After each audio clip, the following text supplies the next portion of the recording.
And the Jamaica Constabulary Force has been plunged into mourning following the death of an ex-female constable. The deceased is Constable Alsania Flinch, who previously served in the St. Mary Police Division before resigning in October last year.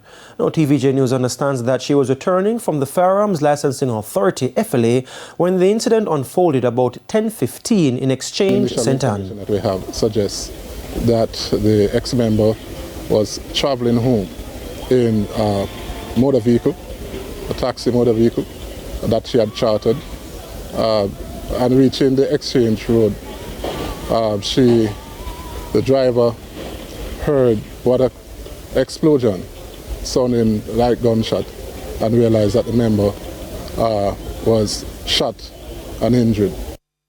Now, the Ocherius police were alerted to the scene. She was taken to hospital where she was pronounced It's really dead. a sad occasion for the entire year or two, especially the St. Mary Division.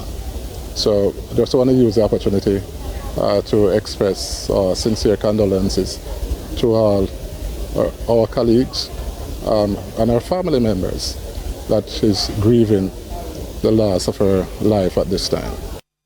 Now, if you or someone you know is struggling with their mental wellness, please contact the Mental Health and Suicide Prevention Helpline at 888-NEW-LIFE. That's 888-639-5433.